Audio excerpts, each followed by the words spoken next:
Welcome to another episode of Good Teams Win Great Teams Cover. We're back with our Week 9 review episode. Bit of a quieter week in the NFL from the crazy games that we had in Week 8, but there's still plenty of action to review nonetheless. As always, I'm joined by my co-hosts, Joe and Byron. Gentlemen, how are you both doing? Good. Yeah, better than the Cowboys, so we'll take that. You said that every week for the last 4 weeks. It keeps being true, and I'm not doing that well. I'm just fine, but they are not. No, we'll get to the Cowboys. With some interesting discussion about where Dallas go from here later. Joe, bye week for you and your 49ers. Yeah, officially it was a nice, comfortable watch this week. No nervous games or anything. And yeah, we're officially halfway there. So halfway to the season, regular season to be ending. And yeah, it feels like there's quite a lot of teams, I've already said, are out of it. It feels like more than usual. I don't know if that's just every year, but it feels like there's a lot of teams who I've given up any hope for. Yeah, I agree. There's so many of those kind of 2-win teams. Is there 7 2-win teams, or is it 9? There's a lot of 2-win teams. There's 9 2-win teams, isn't it, at this point, which does seem crazy. So yeah, the gap between the haves and have-nots has certainly grown, I think, this year in the NFL for sure. But yeah, we're going to get to some of it, and we're going to start, I suppose, with a game that had some consequences for one of the have-not teams. The Panthers pulled off, I guess you call it an upset. They were 7.5-point underdogs, beating the Saints in Carolina, 23-22. But the fallout of the game, I think, is what we need to address first, as the Saints pull the trigger on Dennis Allen and fire him after the Saints lost their 7th consecutive game. It's mad to think kind of 7 weeks ago, we were talking the 2-0 Saints and the fanfare that we had on them after they beat the Panthers, put 40 on them, put 40 on the Cowboys. But yeah, kind of a raft of poor play and injuries has just kind of cost the Saints these last 7 weeks. And as a result, they've made a decision to part ways with a head coach that was already under pressure heading into the 2024 season. Yeah, Dennis Allen's never been a man that's inspiring as a head coach, is he? Let's be honest. He was appointed because he was a buddy of Sean Payton's when Sean Payton left the building. He's done nothing to show that he's an NFL head coach, either in his spell in Oakland or in New Orleans. So I think it was always a case of, if not when. I figured it'd be the end of the season just because, most teams fire at the end of the season rather than in season. But yesterday was a disaster. They just don't manage well in games, do they? I know they've lost players and the down players, but it reminds me a bit of the Brandon Staley Chargers last year, where it just felt like, especially that Broncos game a couple of weeks ago, where it did just feel like everyone down tools. I know they had injuries, but you could see effort and you could see not effort, and it feels like the Saints have entered that not putting in an effort period very early in the season. So I understand why you get rid and hope just have some kind of boost rest of the season to, at least see what you've got, because they're not a young team, the Saints, and they're always kicking the can down the road on the salary cap. So they're in salary cap hell again next year. It's going to be very difficult to remain competitive. So I think they may need to see what they can get out of the veterans they have. And it seems to say this every year, but at some point I hope the Saints just pull the band-aid and just say, hey, you know what, we're going to be really bad for a year. And I think next year should be that year. But, ultimately you've still got Mickey Loomis calling the shots as the GM there, who's been there since the early 2000s. I don't know how safe his position is. It feels like he's one of the safest GMs in the NFL, despite, not a huge amount of success in the last decade. So, yeah. Yeah, I think there's a lot. Probably what has been concerning for me over the last few weeks is, you mentioned they're not a young team, they're an aging team. There's a lot of veteran players there that should be leaders, and I think Demario Davis in particular and Cam Jordan have been great NFL players. Others just have abandoned their kind of roles as leaders of our team, and they might be critical singling people out, but I think it was yesterday after the game, it was Cam Jordan who just refused to go back to the locker room, and it's just stuff like that. And Derek Carr was having to go chase him down the hall to go get him, and it's just kind of, there's just been no semblance of leadership there, and nobody's got a grip of it. And if it isn't the head coach, then there's enough players there in Matthew, in Carr, in Cam Jordan, in Demario Davis, and Alvin Kamara that should be able to lead a locker room, and just don't seem to have been able to do that. But let's not forget, this is the same team last year who went against Dennis Allen's. He told them to kneel, and Jameis being Jameis was like, "Now let's run it." So even for last year, that it never had that locker room.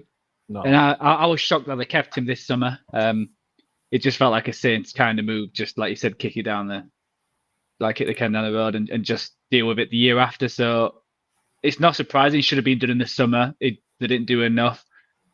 Obviously, with Kubiak coming in, it was looking hopeful the first 2 weeks. I know we were raving about all the motion and everything they're doing, but I think we even mentioned on the preview, I said, if Carr comes back and you stink out to this Panthers, similar to what the Falcons did last year, and I think that got them fired, I wouldn't be surprised if Allen would get fired if they lost. But I was also like, the Saints won't do that. The Saints would have just kept him for the rest of the year. So yeah, I think it's the right moves. Like you said, see what happens going down the road. Will these players step up and will Derek Carr stay as a quarterback, or will they try and get the youngsters in?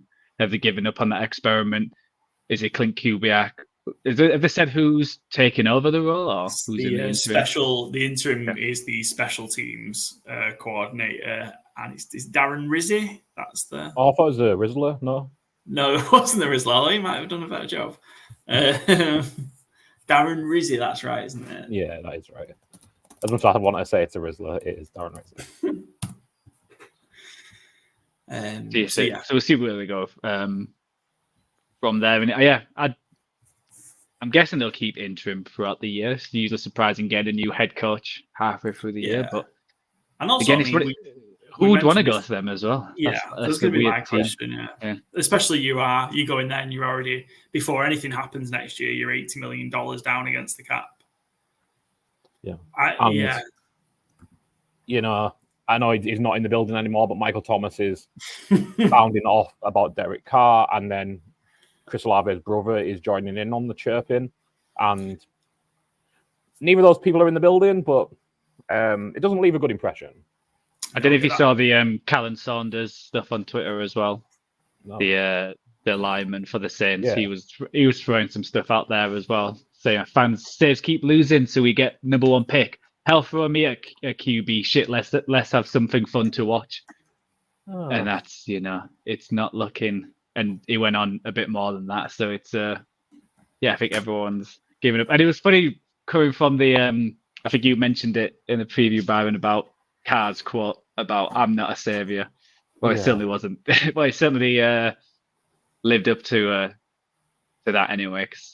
He did say he was going to go psychopath mode, which I think Chris Olave, who's noggin, I think maybe resembles fried eggs at this point, giving him hospital balls. Maybe he's going psychopath mode. Is it still Halloween in Derek Carr's house, and he's just like, no treats, only tricks? Yeah, Dennis Allen did set a first in NFL history, though, which, good for him. I don't know if you've seen this one. Dennis Allen's first coach in the Super Bowl era to be fired by two teams while having the same starting quarterback. Oh, of course, yes. I was at the last game, Derek. Allen had his head coach Dolphins? Of the Chargers. Yeah, they got. I was there too. Oh, nice. Was it Matt Moore and the Dolphins? I think absolutely tore them apart. Yeah. Yeah. And was that Derek Carr's? Was it his rookie season?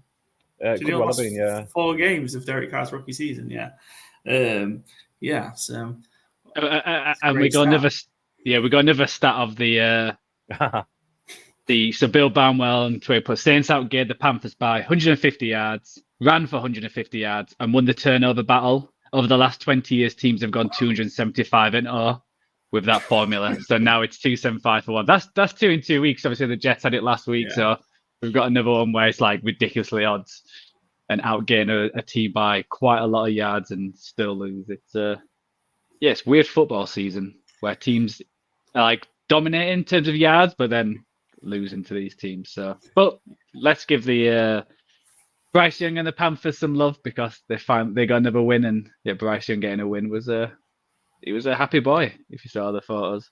Yeah, he was. I think, you know what, credit to the way he's dealt with him, how he's dealt with the situation. He's getting dragged out earlier in the season after getting the backing of the head coach, and a couple of days later, obviously taken out, and he's had to come back in and play, just kind of circumstance of Andy Dalton being a bit banged up. And I think he's dealt with it pretty well, and he did play better.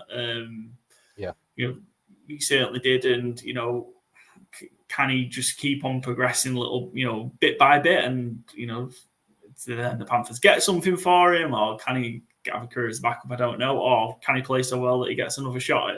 I don't know. But yeah, it's nice to see him get that win. And I think, Chuba Hubbard continued again. He had another fine game. Jatavian Sanders had a decent game as well. Saw a bit out of him. But yeah, great to see the Panthers kind of get another win after the bashing they've been taken, and obviously rough for the Saints. I mean, their offense was just Alvin Kamara, wasn't it? 155 yards on the ground and another 60 through the air. Apart from that, it was rough, and maybe Chris Olave should sit out the rest of the year as well after taking another brutal shot. That's a great start, Joe. Sorry? That's a great start. Oh, yeah, it was Bryce Young's first time in his 20-game career where he actually lined up in victory formation. It wasn't a field goal to win the game. Walk-off field goal to win it. Excellent. Good stuff.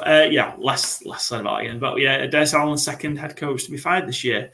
And certainly the least attractive of the proposition so far. Can I ask, how did Jenny feel about the firing? Is she happy about it, or? Well, normally his name's it's normally Dickhead Derek, so I'm guessing pretty. Not even Dennis. No, Dennis even. Sorry, Dennis. Apologies. So we were just talking about Karen a minute ago. Sorry, yeah. So it's the right thing. Something needed to change ultimately. So yeah, could be Dickhead Derek as well. To be fair, the way he's been good recently. But yeah. And we'll see the move on. But like I say, we talked about it. It's the least of the. I think it's the least attractive. I think it will be kind of no matter who else gets fired at the end of the season. I think it's going to be the least attractive of the options, just because of just the when you first started saying it, I thought you were going to say least attractive head coach should be fired, and I thought, well, there's only been two. That's a bit harsh. I don't disagree. Salah's a good-looking fella, but Salah's a fine-looking man. Yeah. Yeah. Well, it seems like a bit, kicking dirty Derek when he's down, but I agree with you on it will be the almost certainly the least attractive proposition because there's so little there to work with. Yeah. And just shout out one thing, unreal. I mean, it's obviously related to Dennis Allen and the Saints, but not really related to the organisation. One thing I'm going to miss now Dennis Allen's been fired is that it was a Twitter account from a UK Saints fan, Scottish Who Dat, who committed to 375 days ago. Oh, yeah. Photoshopping Dennis Allen's face into movie/TV series scenes until he got fired. And he finally finished the series today with a picture of Avengers Endgame with Dennis Allen being the villain, I guess, in it. And I had a stupid question on that, if you don't mind humouring me. I only seen today's. I didn't see the entire series. Who was the woman in the picture? It is... What's her name? It is Gail Benson. Oh, the Saints owner. Yeah. Oh, I was trying to think. I thought it was like someone to do with the Panthers. I was like, well, that's David Tepper. So who? Okay, Gail Benson. That makes a lot more sense. Great. It really looks a little bit like Hillary Clinton, but it does. That's what first threw me. I was like,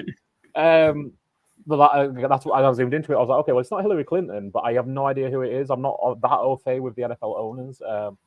But Gail Benson makes a lot of sense. Yeah. Cheers for. Spelling out for me. But the fella at Scottish Who that also just released this afternoon all the ones that he'd already had ready made up for like the next few days. So there's loads. So yeah, I'll have to have a look at it's brilliant. Yeah. So shout out, go follow Scottish Who that. But hell of a commitment over 370 days to do that. Let's move on for that. She spent far more time on that than I thought we were going to. Getting into some of the games maybe that are a little bit more meaningful. We'll start with the AFC East clash. The Bills edge past the Dolphins 30-27 with a very late go-ahead field goal from our cover star this week, Tyler Bass, from 61. What a way to get a lead in the game with 5 seconds to go. This is one of the ones I think where the Bills again just real slow to get started in the first half. And the Dolphins, I think, probably played their best game of the season so far, but sadly, it wasn't enough. Yeah, I think that's a really good assessment of it, truthfully. And I do just want to shout out one of my favourite players in the league. Talked him up a lot in the off-season. How fucking good is Devon Achane? Yeah. He's currently averaging the 8th most fantasy points as a receiver alone in the NFL this year, ignoring his running back work. I mean, that is... Oh, sorry, no, that's in tour games. Sorry, not just regular games. He's like a top 25 receiver only out throughout the season. But in the games tours played, he's the 8th most fantasy points of receivers alone, not including his rushing work. And it's going to be a lost year for Miami. I'm not sure they're going to be huge sellers at the deadline because I don't think they're selling even wide receiver. The running backs that aren't Devon Achane aren't getting, who cares? No one's paying anything for him most either because he looks like possibly sufficient running back in the league this year compared to 20 last year. I wish you could get like a 6th rounder or 5th rounder from someone for more. Because they got Jalen right.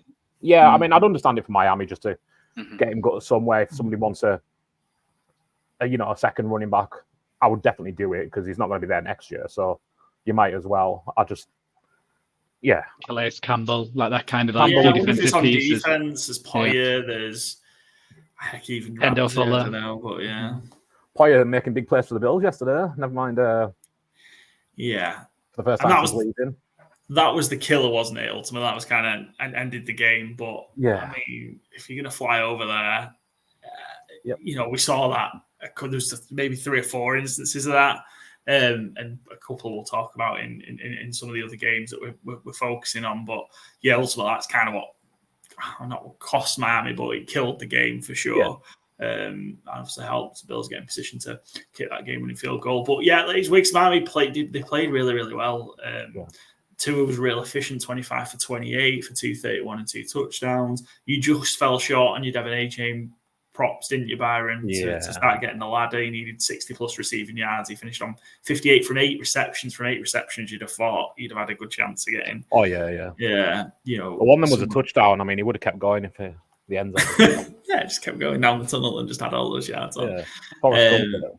Yeah, even got Tyreek going a little bit that we haven't seen all year because obviously Tua's been missing, and it just seemed. I mean, you just felt if they could have got to. If they were all of a sudden after this 3 and 5, it's more. And given where the AFC is outside of the strong teams, there's so many teams because there's so many 2-win teams in the AFC. That's we sat with 3 at this point. You're not out the wildcard race, but I just think that's probably killed any hope off as well. Just because obviously they very rarely beat Buffalo, and they certainly never win in Buffalo, but they were there. They were right in the game to win it, and sadly just weren't able to do it. On the flip side, the Bills, again, talked about them struggling. This was a real funky game from the Bills because not a lot seemed to work for them. Yeah. I think on defense, definitely, the defense didn't really start. I think both teams, like when you actually look at the box scores, they didn't have that many possessions each team, and the first 2 was punt, but then after that, something happened every series, and even like the interception.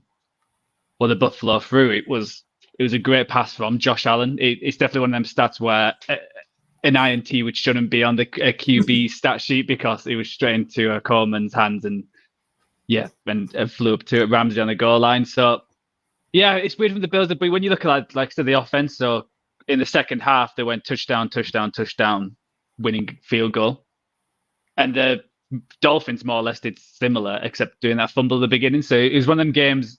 It felt like whoever had the ball last would win it because both defenses weren't standing up, weren't getting pressure on the on either quarterback really. So I feel like it's just the team who had the ball last would win it because and I think that's the thing with the Dolphins now. It's the offense was looking good, but that defense just hasn't looked great. And the 3 years into that program, they feel like they've spent a lot of money on that defense, but it's not really coming up snuff. And there's a few errors you mentioned, Jordan Poyer, Chuck Robinson going offside, and a few other little things like that where that's winning football and you're costing yourselves there. And it's and now it's going into November. It'll be wondering where they go from here. So cause I think I think we mentioned it the other day.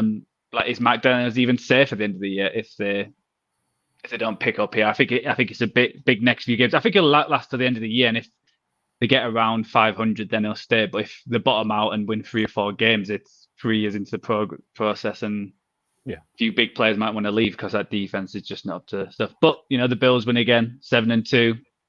Easily going to win this division now. 4 games ahead. So everything good. Yeah, Josh Allen looking like an MVP. I did want to shout out another one of my little faves as well, Khalil Shakir. Not the hugest game yesterday, but just when I was looking up like receiver stats on the season, so his catch percentage is 93.33% this season. He just catches everything that comes to him, all the while having the 4th most yards after catch per reception in the entire league. It is.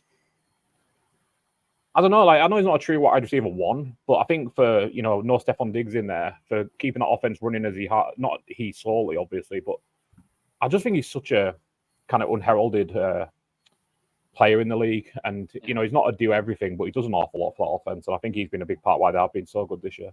And there was no Cooper as well, so to step up again today. Yeah, Amari Cooper was out.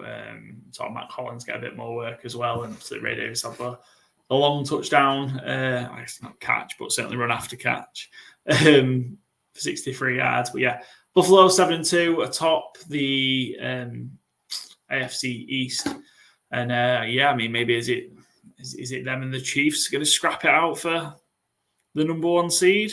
They certainly play each other before the end of the season. Yeah, it's a stupid thing, but my kind of worry is like I'm so used to the Bills peaking in December and January that it's like, are they peaking too early? I mean, I hope not. Like, it feels stupid because like you want to just be a good team, but like that's my only slight thing is like they always peak at the end of the season, and then obviously I guess the playoffs end up as they do anyway because the Chiefs win against everybody. But I just hope they don't like hit a wall come December because this Bills team deserves a happy ending at some point. Jeez Louise. Yeah. There's only one way to do it. They're going to have to beat Patrick Mahomes in January. Yep. Cool. Moving on. Lions-Packers, NFC North clash. The Lions went into Lambeau, and it was only 24-14 by 10 points, but they absolutely put a beating on the Green Bay Packers here as well. They really seem to make a point and seem to take it personally that, can the Lions play outside? Can they play in the rain, in the cold? They're a dumb team. Yeah, no. I mean, I didn't think that was the case anyway. But if there were any doubters, I don't think there are anymore as well. That's the Lions. I think we're just betting them in every facet of the game. Yeah, fantastic performance once again from the Lions. Strong up front, strong defensively. John Love interception was yet again another really killer choice. Yeah, and at a really bad time. But yeah, just again from all off season, pretty much all last season as well. Let's be honest, like I've been on the Lions, what's it called? Bandwagon. I absolutely love this. J.V. McKinney coming into the game, talking about how the Lions like to come in and embarrass people. Well, they did it again. So maybe keep talking until after the game. Although a lot of the Green Bay players seem to think they were the better team yesterday. I can't remember the backup center's name now, but he said the better team didn't win. And it's like, well, but your team got pushed around an awful lot and couldn't really stop the Lions doing what they wanted for the majority of the game. I don't know. I think I'd keep your thoughts to yourself before the game. And if you just got your butt whipped by a division opponent in your own building in their first outdoor game of the season, again, I'd maybe just keep my mouth a little quiet, I think, because I don't know how that could possibly reflect well on you. But yeah, Detroit are so good. Like, they're good at everything they need to do. They're so fundamentally sound. I love Dan Campbell, obviously, going for it on 4th down for the touchdown early on. Because, again, I know it's what Detroit do, but, they've had some ups and downs with it this season. The fake punt a couple of weeks ago against the Vikings that went against them. Obviously, they still won the game, but, it's a big play that went against them. And I just love, like, the Lions, who are they are, and they're not going to shy away from it. They're going to back away from it. And I think Green Bay got the conditions they wanted for the game, and Detroit said, we don't care. We're going to do what we want anyway.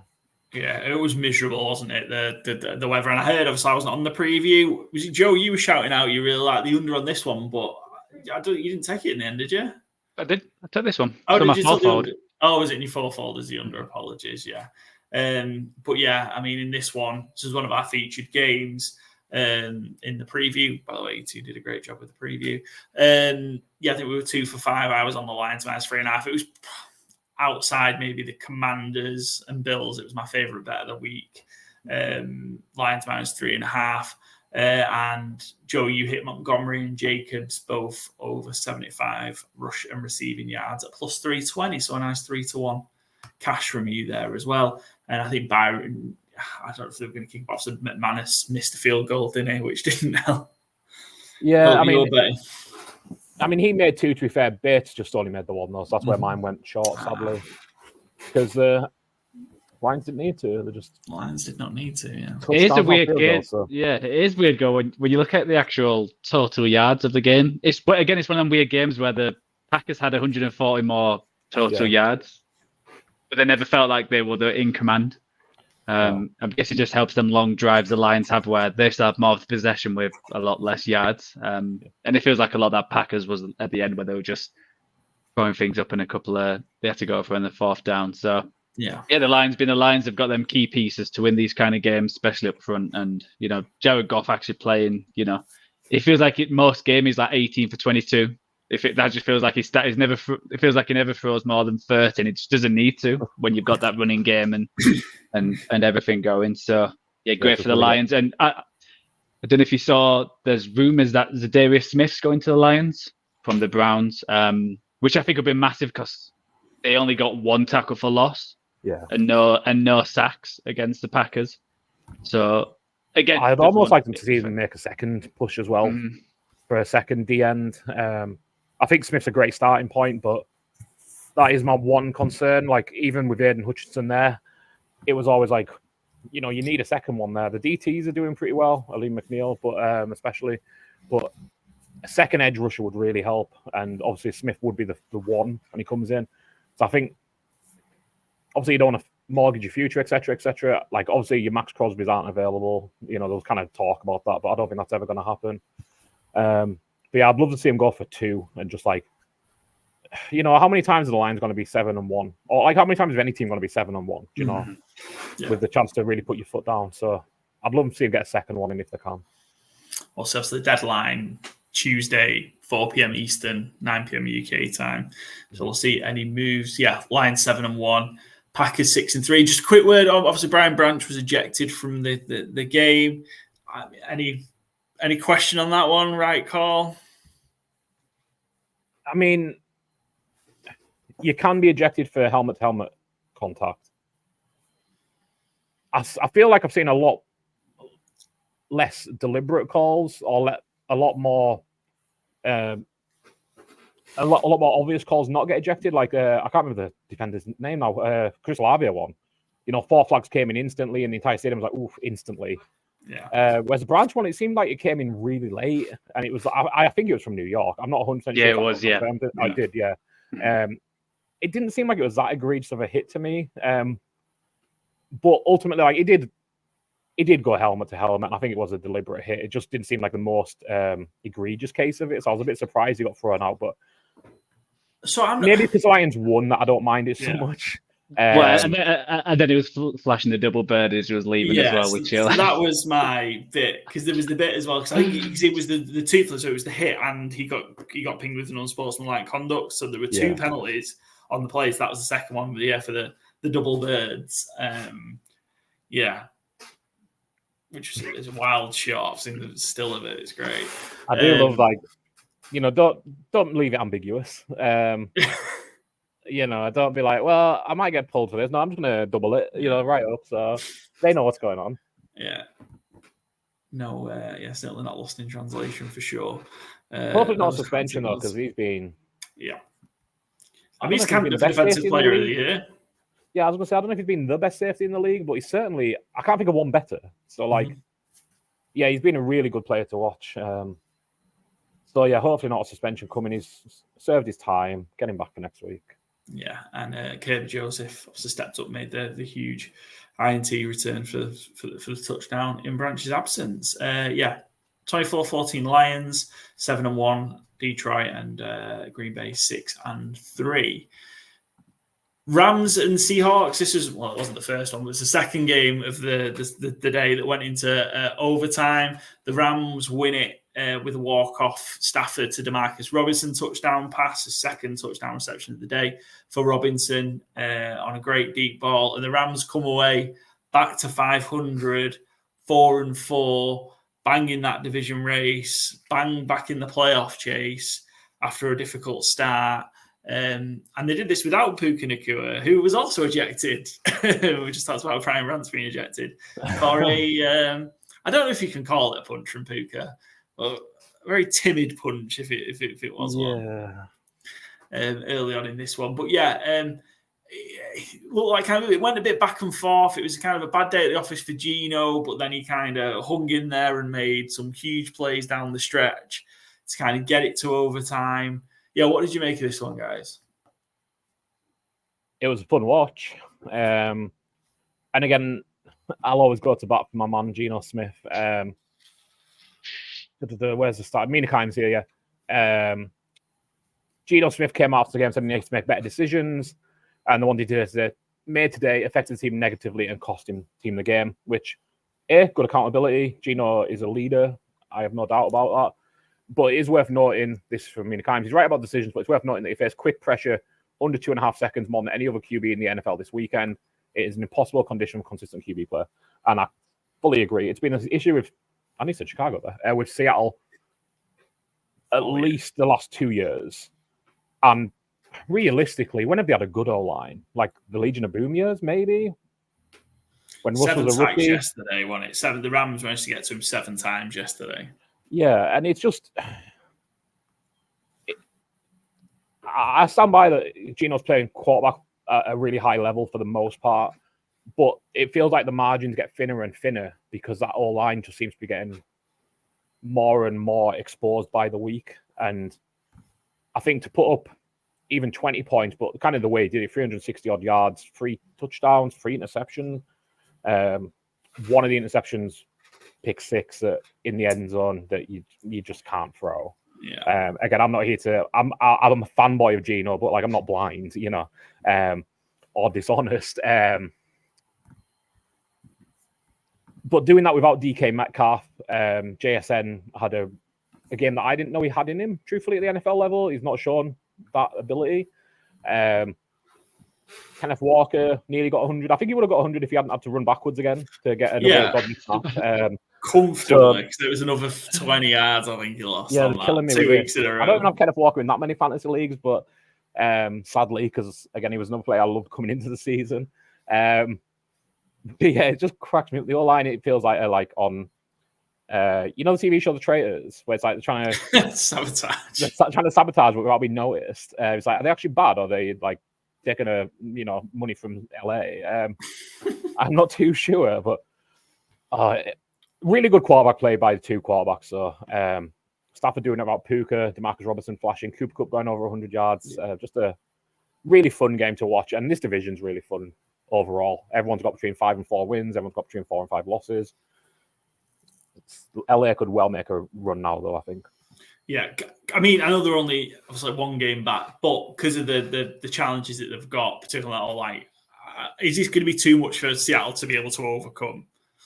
They've lost 5 of the last 6 now. They started 3-0. They've lost 5 of the last 6.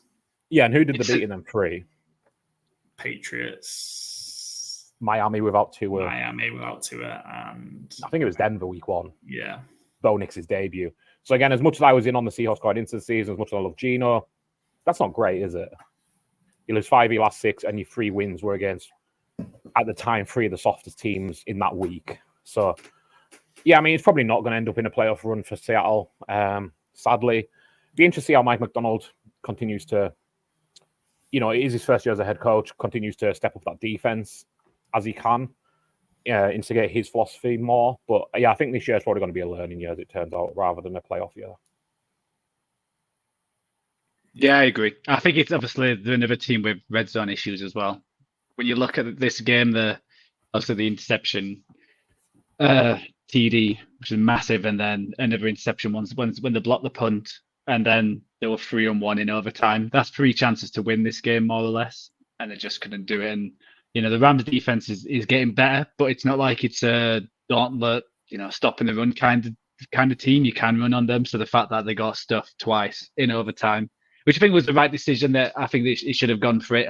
It would have been, for Matt Over, it would have been nice if he'd decided to go for the field goal just to top it up. But yeah, it was probably the right decision. And I'm not giving up on them yet, because they feel like they're a weird team, because they felt like they blew out the Falcons, who also blew out a team today. So it's I think they can turn it around, but I think it's going to be battling for that wild card place, that 7th one with teams like that. Because I think the Rams are still looking better, but again, I don't think that that's a finished article, because they should have really easily have lost. Not easily, they should have lost this game today. When you look at the chances the Seahawks had near the end.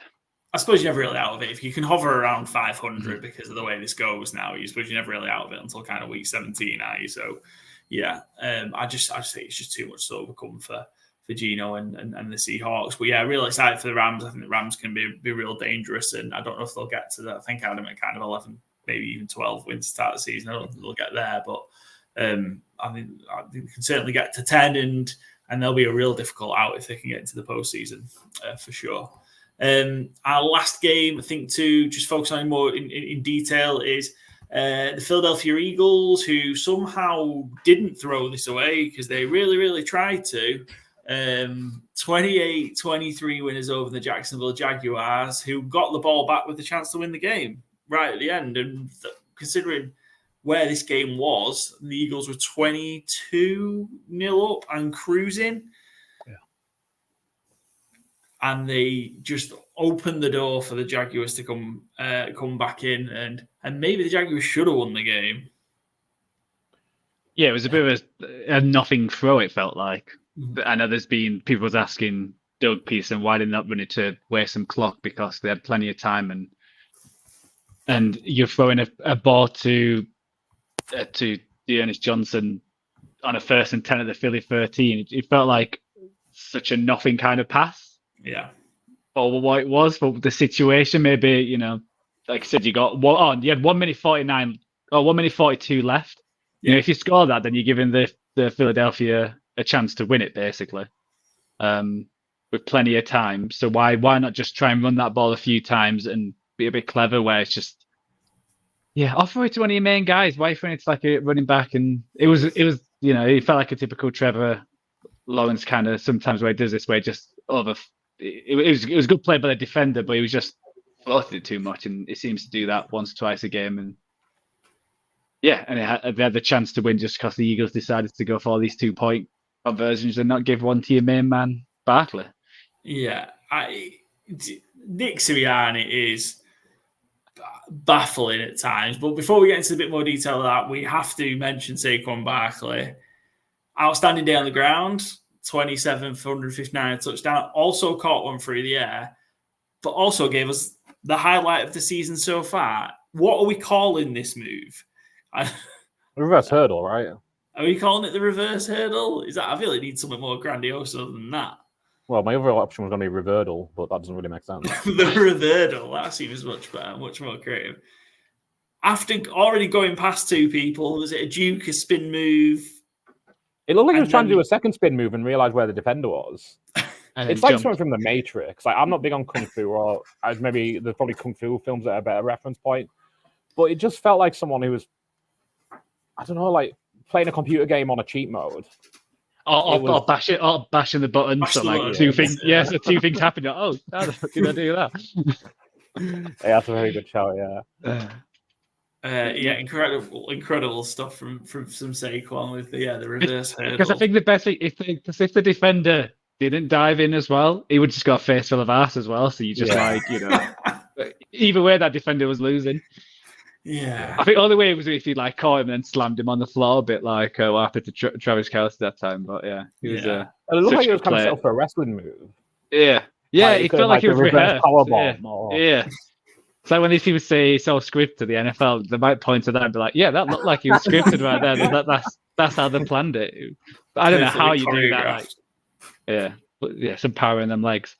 Yeah, for sure. Monster day for Saquon. And Jalen Hurts looked like he was getting back to his best as well. I thought through the air, had some great throws. Obviously, the Devonta Smith touchdown grab was incredible, and yet still somehow wasn't the best catch of the week. Phenomenal touchdown grab from Devonta Smith. And Hurts looked a lot more mobile. He seemed to be a bit more of a willingness to run when it wasn't there. He ran for 30-67, but looked quicker, looked like he was running a lot stronger as well. And, of course, ran in for a touchdown. It's customary for Jalen Hurts as well. But I thought this might be Jalen Hurts' best performance of the season so far. Very tough to disagree. Jalen Hurts has been playing really well, I think, the last month-ish of the season anyway. But, yeah, I'm just curious. I feel like I'm missing a player. What was the better catch than Devonta Smith's? Thursday night. Garrett Wilson. Oh, yeah, I am forgetting Thursday night. Great shout, yeah. Because Devonta Smith, I'm like, that was incredible. Garrett Wilson's was, it was better. You're right, yeah. I just couldn't think of anything yesterday. We will, yeah. But Devonta Smith was marvellous. I love Devonta Smith. He's so little, and yet he's so good. There's a lot of people, again, it's kind of a fantasy thing of his BMI is too low to be a good wide receiver. This is coming off getting the Heisman. And it's like, he's probably pretty good at wide receiver, actually, isn't he? Like, despite being little. And yeah, he's just incredible. That catch was, I can't think of a good enough word to say. It was excellent. It was just so exciting to watch. It was incredible. And AJ Brown hurt again as well. That's big. Yeah, he's already missed time. I've not heard anything yet to say how long he potentially may be missing for if he is going to miss games. But yeah, I think you certainly need both of them out there, don't you, for this passing attack to be motoring along. Yeah, definitely helps. And the only thing that came out today was like really unclear. It was just like, don't know how long he'll be out yet. And it's like, oh, that's helpful. Yeah. I found one from ESPN. Adam Schefter, that's day to day, and he could possibly play against the Cowboys. So. You know what? You might want to just sit. You're not going to need him to beat the Cowboys. Can we talk about Sirianni then? Just a guy who, even when his team wins, he somehow loses. It's he has a certain skill. Has there been a more hated coach of a 6-2 team than Nick Sirianni? They were, I think, after that Devonta Smith touchdown, because they saw him go for 2 immediately, they were booing within 20 seconds of him making that touchdown catch, which was probably the best play you'll see at the Link all season long. And they were booing within 20 seconds. Yeah, it's a really good question. I can't think of one off the top of my head of successful but hated to that level. Yeah, he's just an odd character. And yeah, I mean, look, the team are playing really well. I think they're starting to become a bit of a. If they can keep it rolling, I think the Lions are without a doubt the best team in the NFC. But an Eagles team playing at this level, they could beat the Lions. So in a playoff game for sure. Yep. And yeah, I mean, maybe there's been less fanfare and expectation around the Eagles this year, but I think they're just starting to put it together now. They've had a good, really kind of 4 or 5 week run. Yeah. Eagles are 6-2. Jaguars are in that.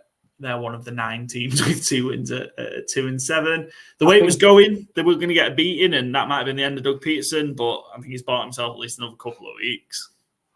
Literally, what I was about to say. Yeah. No, you're grand. Yeah, if that had finished 22-0 or 30-0 or 37, I think we might have seen 2 firings today. But yeah, I think you're absolutely right. Showing a bit of life, and the players are playing for him. It does feel like so.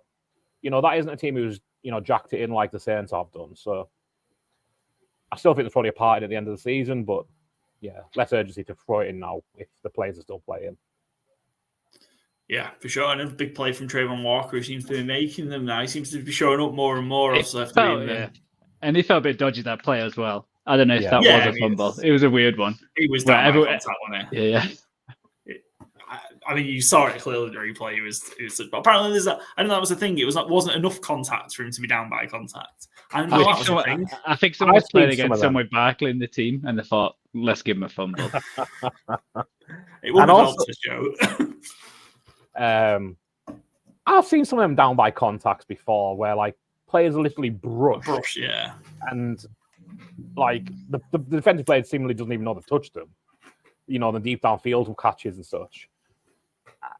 It felt really weird to me. I don't know if you had it'd been on Red Zone on it, but like the in-studio guys and the referee in the studio were just like, what? I really didn't think that was going to happen, which normally tells you they've got it wrong. I mean, and again, like if the Jags come back and win that game, and that's a play in that, it's kind of spark the comeback and ends up being, the Jags win that in a close one. Oof, those refs might not have got out a link. 28-3 the Eagles, 6-2 Eagles, 2-7 the Jags.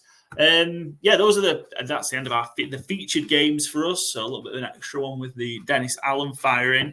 Let's load up our fourfold challenge and we'll go through the rest of the games. Not a great week for us. It was just a bit of a ranted week all the way through, really, wasn't it, for us? Just talked about that Jags Eagle game. Joe, you were on the over for it at least. You cashed a bet, and I was on the under, and thought I was cruising to it because the Jags were offering nothing. But it's just been a bit of a rough week all around. I think a good one for Vegas. Joe, your favourite was the Washington Commanders. I got on them. By the time I got on them, they were -4, but you had them as -3.5 as your favourite, and took care of business against the New York Giants. And Daniel Jones, let's give Daniel Jones a shout out, finally responsible for a touchdown at MetLife for the first time in well over 600 days. Yeah, it was a weird game where he got that touchdown, but at halftime he had 0 yards, but 1 touchdown. It was like 2 for 8. 6. 4 for 6, 0 yards and a touchdown. Yeah.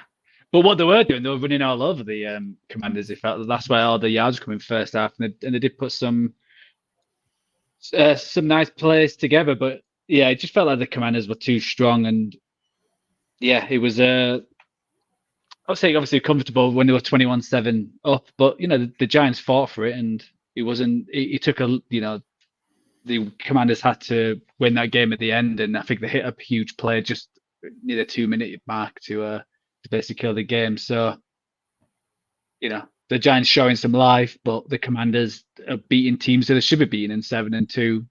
Who would have thought that at the start of the year? So, can't complain whatsoever.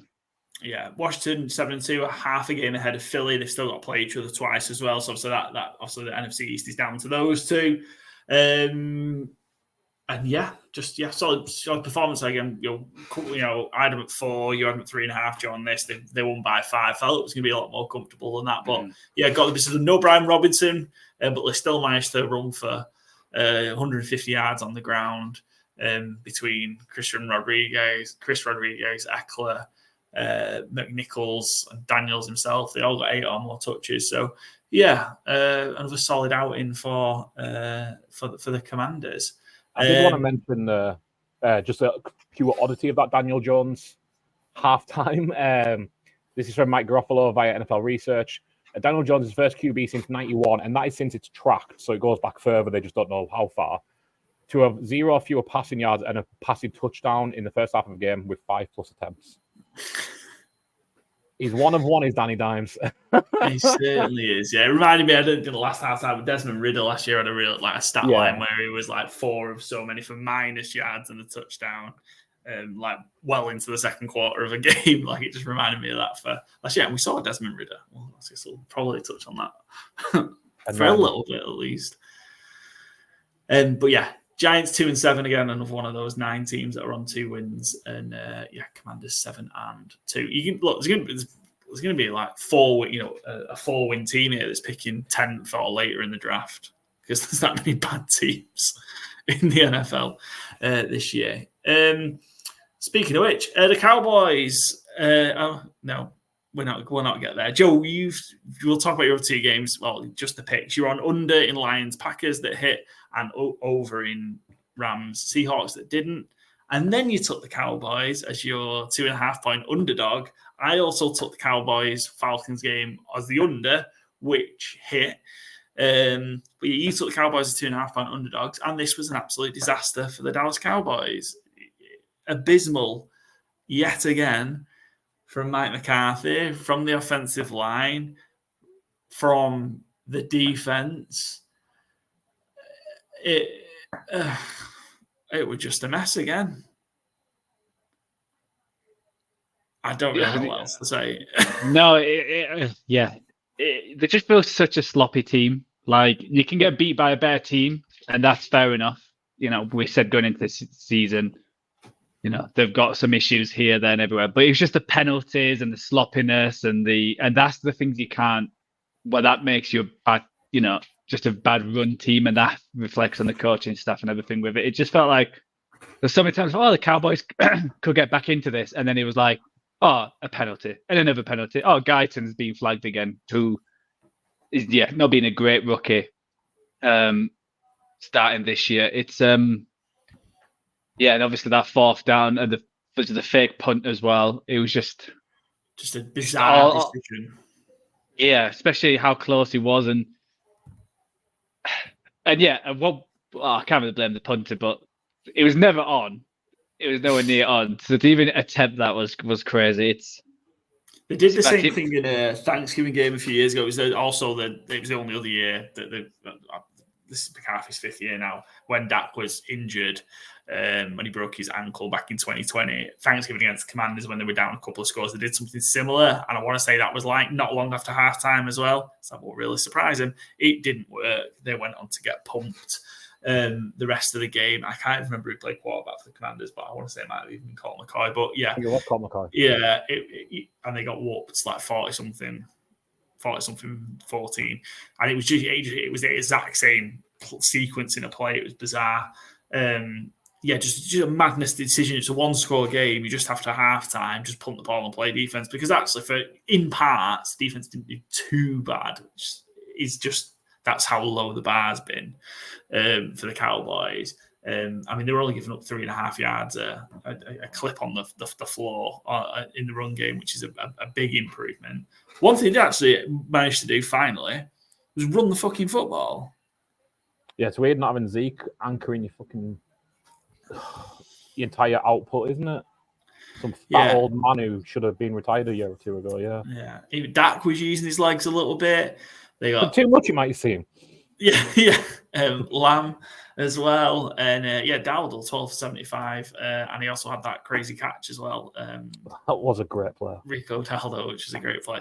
And Dak injured. We've just heard it's going to be for multiple weeks. That's the Cowboys completely, if they weren't already at 3-5, completely dead in the water now. You might all finally join me in ranking the Cowboys appropriately the rest of the season for power rankings, because I think I've been lower than everyone since May, to be fair. But certainly since we're doing the power rankings, I feel I'm always a few spots below everyone. So we knew it was bad. I think this was just and the thing is, it's a winnable game. They could have won this game. Mm-hmm. Just some semblance of competence. Well, you see even when they were 7-3 down and they went for the 4th down as well, and it just that CeeDee Lamb play, and it just again it feels like no creativity, and you just. Yeah, it was like it was dead straight away, and it's just that's like the frustrating part. And because I thought the Falcons played well. It felt like they just played they just had to play okay, and they had to play just like a good game, and they would win. I know it was 6 points, but it felt like the game was over. Like near the end, it was just trying not to make mistakes. Yeah, it was a 2-score game. Really, won it kind of. Rather than that was the gap between these two teams, but. CeeDee Lamb hurt as well. He obviously tried to tough it out. I say try. It was a very token effort. Obviously, he dropped the... Cooper Rush came and did okay. Like, there's 2 touchdowns there that he threw. Well, he ended up one, but there was 2 before that he threw that they just fucking dropped. Lamb should make that catch. If you're the second highest paid receiver in the NFL, you should make that catch. And was it Turpin, I want to say, that dropped one? Another dime. And it was a great throw. They wouldn't won the game, but it's like, Cooper Rush will do an okay job. Yeah, it's fine. Cooper Rush will do an okay job, and they might find a way to win a couple of games with Cooper Rush. But that's another penalty I meant to mention. That when they were 4th and 1, and they had 4th and 4, and you had too many men on the field. Yeah, and it's on offense. Like you very rarely see the offense having too many men on the field. That's crazy. Yeah. And when you 11 points now. Very early 3rd down. In fact, the second 3rd down of the game for the Falcons, the Cowboys had 10 men on the field on defense. Yeah. Because, I mean, this was a Dan Orlovsky breakdown, to be fair, where I seen it. And he's like, Bijan went in motion. And he's like, why is no one going with Bijan? Like, the safety's trying to get someone's attention to go with him, and no one goes with him. And then he's like, wait, hang on. Everyone's matched up. There's 3 on this play. There's 5 on the line versus 5 on the line. And Bijan's just a free man. And I know the Falcons didn't run especially well in the game. Bijan went 4.5 yards a clip, 19 for 86. Bijan didn't face 8 men in the box once, which I was kind of stunned. I was looking at next-gen stats rushing for this game. And yeah, I don't know. I figured you'd put more focus on shutting Bijan down when he's in the game, which kind of surprised me for the Cowboys. But I guess sometimes it's hard to put 8 men in the box if you've only got 10 men on the field. So maybe I shouldn't expect so much from this team. No. And I don't expect much. Yeah, and again, I was wondering, surely this is the week he's going to get fired. I know McCarthy isn't going to get fired. He's just going to go at the end of the season. But fire somebody, fire Zimmer. And there is talk of Dallas being buyers at the deadline. Well, they're not now, are they? With Dak out. If you want to second guess Jerry Jones, you go ahead. I wouldn't be stunned to see him give something stupid up to get like a Travis Etienne to get that running back room going, despite the fact Rico Dalton is absolutely functional and fine for what the Cowboys are. But I never rule out Jerry making stupid moves. So wait to see where that first round pick ends up tomorrow. Yeah, I mean, the Cowboys got a lot to come back on defense. And you'd hope that they'd improve when Parsons due back this week. They've said Bland hopefully will be back, and I don't know when DeMarcus Lawrence is due to be back. Well, hopefully he'll be back soon. And they've said CeeDee Lamb's got a sprained AC joint, but it's not considered serious, and he has a chance to play this weekend. Well, the way injury reporting's been, we'll put everyone on IR by Thursday. And 4 weeks. Yeah, and Drake London went out injured. Apparently, again, it's not a serious injury; it was a hip injury. But we'll see how that progressed during the week. But when you got Darnell Mooney, he had the big game, didn't he? 5 for 88. And Trayvon Diggs on that playout touchdown grab was a disgrace to get caught up in traffic like that. It was just terrible from Trayvon Diggs, among others. But just letting somebody have a free run. Yeah, Falcons should win that division easily now. I think so now. How everything's gone. Yeah, 6-3 for the Falcons.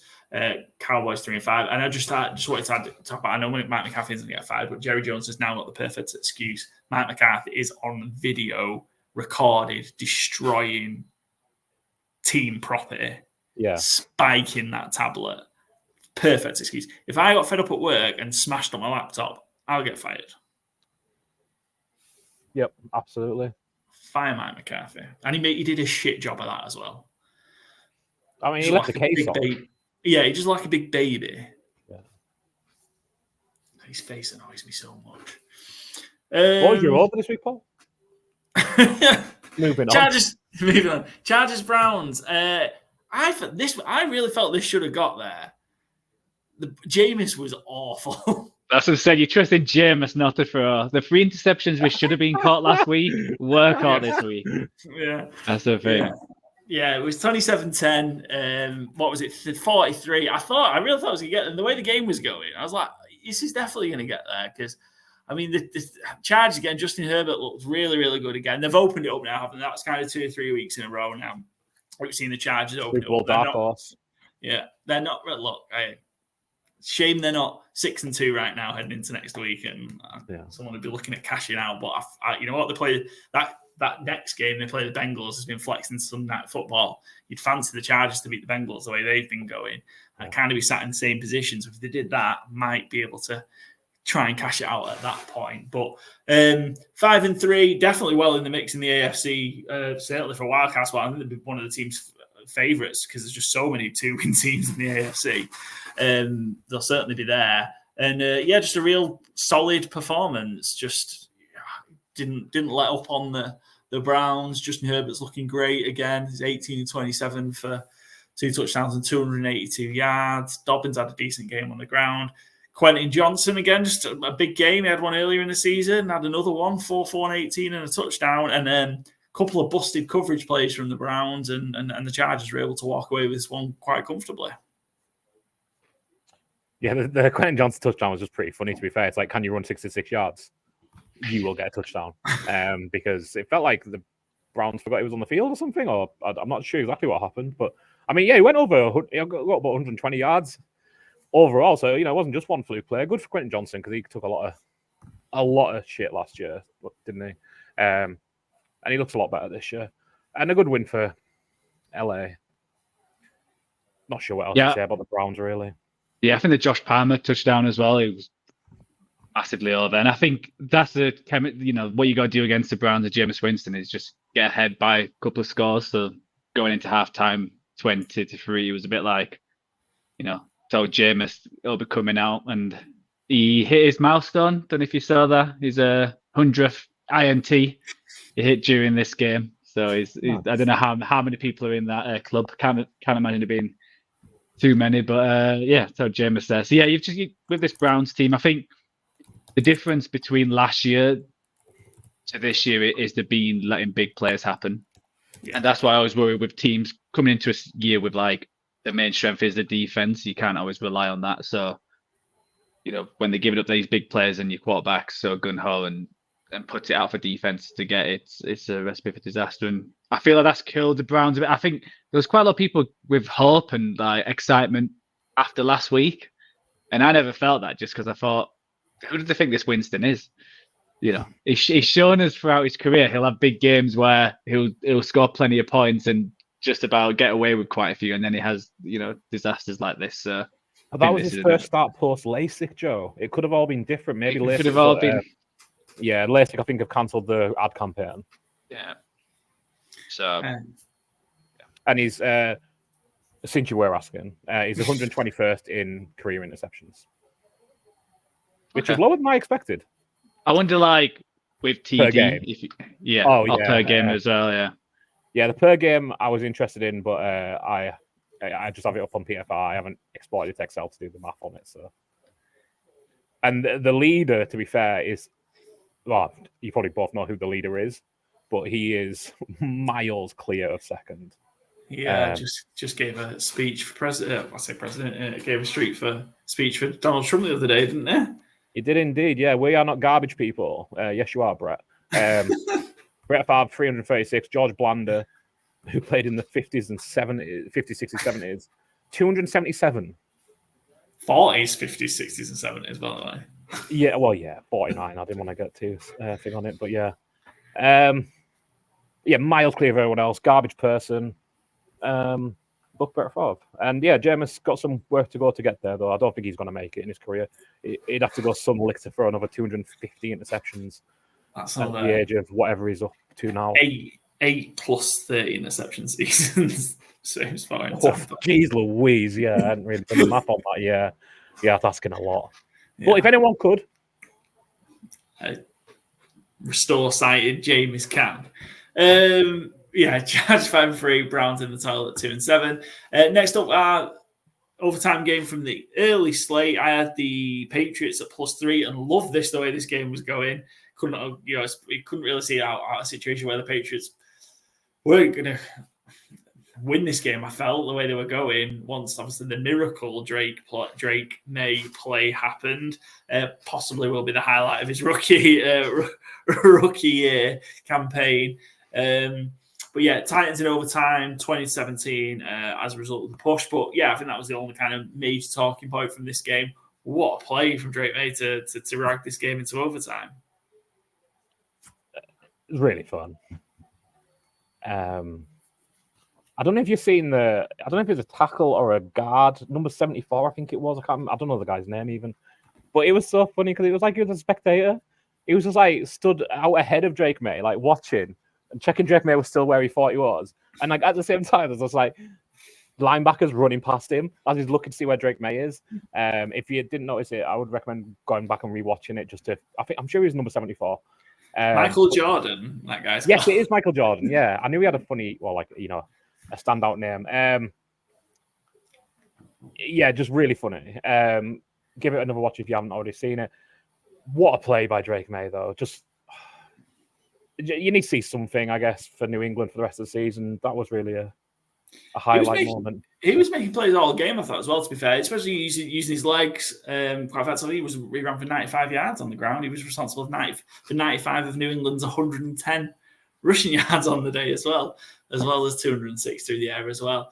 And I think from the Titans' perspective, so they get to 2 wins now as well. And Tony Pollard on the ground, he had another big day. Calvin Ridley with a few catches as well. But yeah, should we at this point just take all these 2-win teams and let them just go play their own kind of like mini tournament?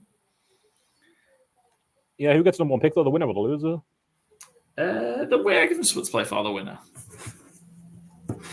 Yeah. I always like the idea Dave Demchek had this years ago. I think it was like on the Pro Bowl weekend. You should have the 2 West teams play off and the winner gets the number 1 pick. Yeah. I always like that idea, but then if you're a quarterback, why would you try and win? Yeah. Because then someone's going to take your spot, basically. And also, the number 1 pick should go to the West team. But yeah, it's a fun idea. Mm-hmm. That was Titans Patriots, a push for me. I feel like I've had a lot of pushes this year, just in my general bets as well as that I had 2 in this, and yeah, loads in college as well. It just keeps happening to me. And then I had Bills as a favourite. We talked about that game as well. They didn't cover the -6. By the time I actually bet them, it was -6.5 as well. So sadly, a bust for me on that one. Byron, you're underdog with the Bears, and this was bad for Chicago. 29-9, the Cardinals beat them in what the hell was going on in Phoenix? Not Phoenix, in Glendale. Is that the first time it's ever rained there? It was bizarre. And they have a roof. They have a roof, yeah. Which they did eventually close, but I don't know why they didn't have it closed when, like, should have.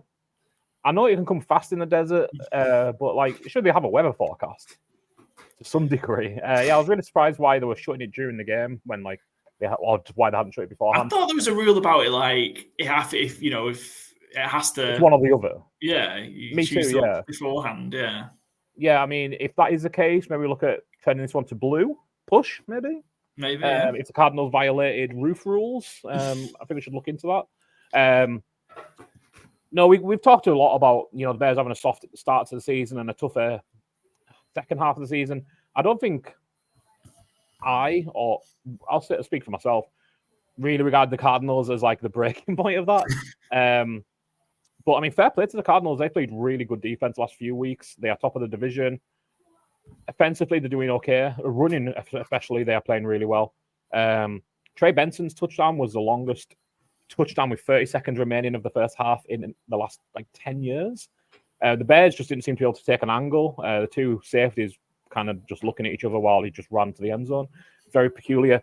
And I know the Bears' passing defense has been better than the rushing defense this year, but yesterday it felt like they just kind of got, to a certain degree, the pants pulled down and just taught a lesson by the Cardinals, which I don't really regard the Cardinals as a tough guy team, but they certainly played like it yesterday compared to the Bears, who, I don't know, I think you kind of have to look and think, well, you like Mike McCarthy, surely the end's coming from Matt Eberflus. It's probably the end of the year because they're not going to sack him in season, but I think a big change is needed in Chicago, kind of culturally and, play calling, leadership-wise, just kind of the full shebang. I don't think they're necessarily a bad team, 1-53, but did you see the DJ Moore play as well? Where, Caleb Williams kept the play alive and ended up throwing to the other side. I can't remember which receiver it'll be. Probably, I presume Keenan Allen, thinking out loud. And DJ Moore just walked off the field halfway through it and went and sat down. And then he was holding an injury after the event. But it really struck me as a really, really odd one. At least Anthony Richardson waits till the plays are done to tap out.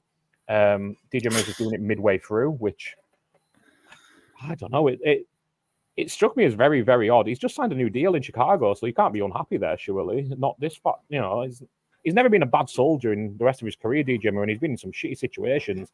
This isn't really one of them. He was on a radio show today. Oh, yeah. And which way did they ask the question? I listened to this before. And they asked the question either, has Matt Eberflus got the players back in, or has Matt Eberflus lost the locker room? Can't remember which way they asked the question. But his answer was, I want to say he has got our support, or I want to say he hasn't lost the locker room. And he just was so hesitant. He was like, I need to lie here.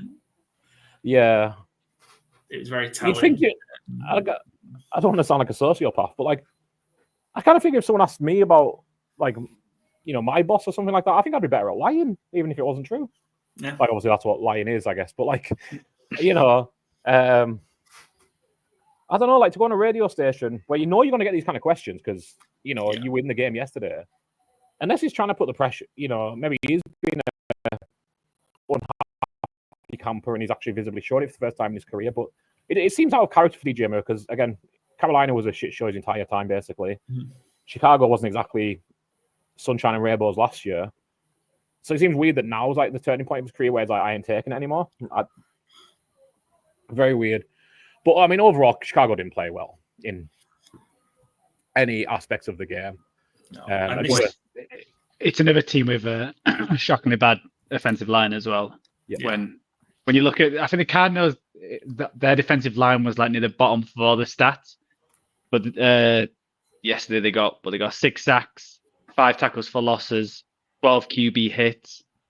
I'm sure I saw like a next gen stat where 16 of their players got pressure. Yeah, which is nuts when you think about defense where it's not being great. So you can't really blame Caleb for that. To be honest, if he's being pressured nearly every single play, it's not good. What he threw 41 times as well. It's another good recipe. And the Bears have again another one of them teams where it felt like coming into this stretch, it was like, are they the team who people have started particularly are? And it's the answer's coming up no. And it's another head coach where in the summer there's like 3 or 4 head coaches where it's like, why are you keeping this guy? Yeah. Dennis Allen's gone. One's got fired. Eberflus was another one. Salah was always on the fence. Mike McCarthy looks like he's going to get. There's like a few of these decisions. Like people knew what was happening. And now the 4-4, and they've won all the games at home, lost other ones away from home. It's it's not looking good. I know they got the Patriots next week, but then they've got the rest of the year is rough. Yeah, it's division games. Might not get a win. Yeah, the rest of it is the division games, the Niners and the Seahawks. It's not a great run. And that Seahawks is week 17. So, it's a run. I think they needed both these. Need maybe at least one, but I think they probably realistically needed both of the games. So, I know they didn't play great, but they had that game against the Commanders there. Had it won, even though, and all of a sudden, if it's just a massive difference if they're 6-2. To go, right, hang on, we can attack this, and can we find a way to win 3 or 4 games down the road? But gone now. I don't think they're going to have a say as they go. You pointed out they're horrendous away from home. I think it's 6-24 the last 30 on the road. It's not just a Matt Eberflus problem. They're just horrendous on the road. The Bears, it's ultimately going to cost them. One unusual little factoid from this game, and kind of blows into the rest of the season. I think maybe the second best tight end in the NFL, one of the top tight ends, Trey McBride, who I think is incredibly good. Through 9 weeks, has now more rushing touchdowns than receiving touchdowns, and he doesn't have any receiving touchdowns. He just has 1 touchdown period. But he got a rushing touchdown yesterday, and that was his first of the season, which through 9 weeks feels really odd because he is a really good tight end. But his only touchdown is a rushing one, and that's all I have to say about this game. I will finally show up. Excellent. Obviously your underdog didn't hit there, Byron. You were on the Bears. Your favourite didn't hit, and we've already talked about that. You're on the Saints -7.5 against the Panthers. Patriots Titans we've talked about already. You were on the under for this one, that did hit, and you were on the over in Ravens Broncos, which in the end was just it was a one-sided killing. But we did hit 4 of our 5 bets on it. So not only did you get your over for the 4-fold. You had a Derrick Henry over 100 rush yards, +130. Lamar 3+ passing touchdowns at +330, +330. So just over 3-1 there. Joe, you had Cortland Sutton over 4.5 receptions for +130, and Ravens over 1.5 rushing touchdowns. I was on the Broncos +9.5. What a fucking idiot I am. But just a quick question on the Broncos before we talk about how good the Ravens are. Is Sean Payton just is he just fully turning Bo Nix into Taysom Hill? It seems like it, doesn't it? Why not just? It was a real good catch, by the way. Like, it was a real good catch, but he lost the guy. Which, I mean, he was probably born around the time Randy Moss was playing. So, very impressive catch. But the Ravens this was a game I felt really good about. Talked about in the preview. I felt the Ravens were going to, stomp the Broncos, and they clearly did. I'm not sure how many. I meant to look this up before we started. Actually, I just didn't get around to it. Lamar only threw 19 times, but he went to 200 plus yards. 280, 3 touchdowns. And kind of that was like kind of the thing of my bet was like, I think Lamar's going to be really efficient throwing it, and Derrick Henry is going to be leaned on. And, it's obviously nice when they come off, but it's kind of what I think Baltimore need to do with that defense is, get Lamar at his best, but keep the low in volume down and keep Derrick Henry in. I don't think there's much to take away from the Broncos as like panic time here, because there's a fair chance to still make the playoffs, because they're not going to play teams like the Ravens every week. And, having a good defense and a functional offense is going to be enough a lot of weeks through good coaching and, like I said, good defense. So I don't think you should like throw the baby with the bathwater, etc. for the Broncos season. It's been more up than down. And as much as I'd love to shit on them for losing a game, like it's the Ravens, they're going to batter most teams that aren't excellent. So yeah, I think we did mention in the preview. Sorry.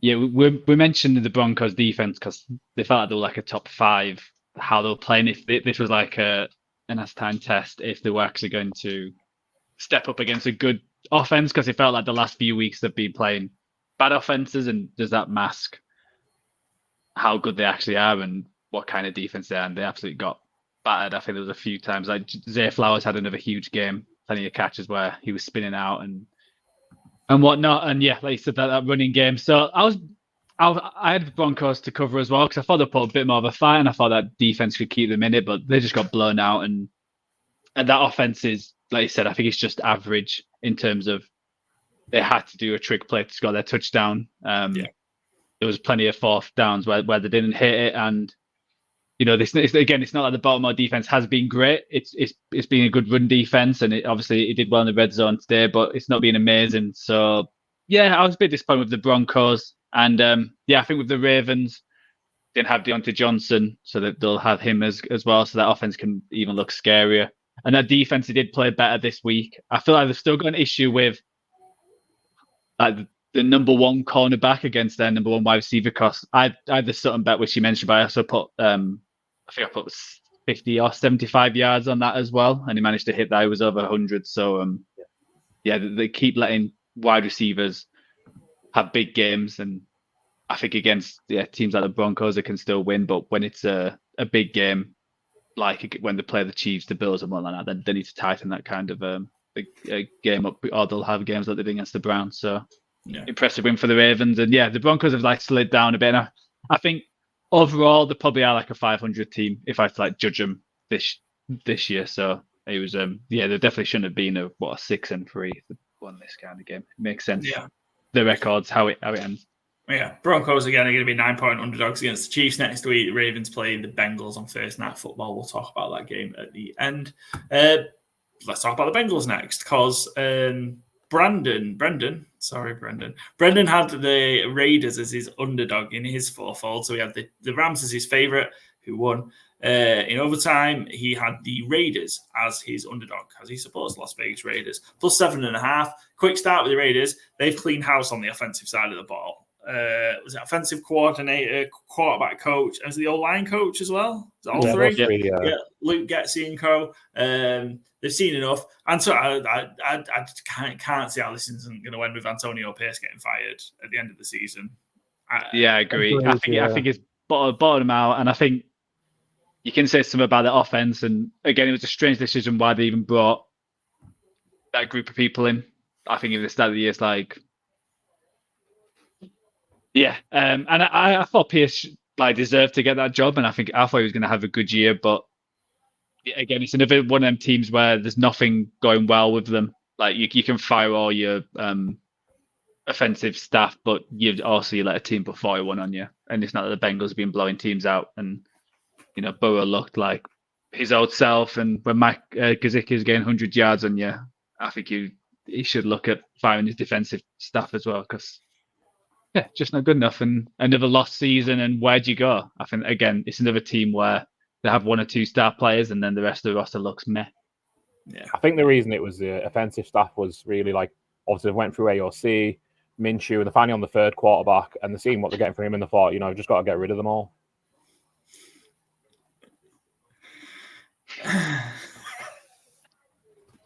Ridder. Yeah. Jesus Christ. Although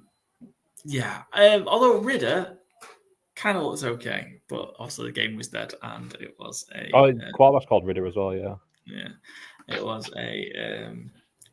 just garbage time points. So I don't know if that joke was. Yeah.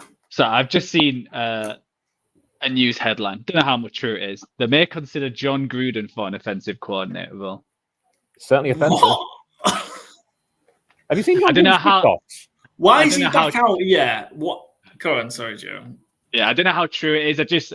When I just typed in Raiders offensive coordinator, that was one of the news stories that popped up. Don't know how true it is, and if they'll actually do it. So we can't really slam him until that happens. But we can slam him. It's a Raiders. Yeah.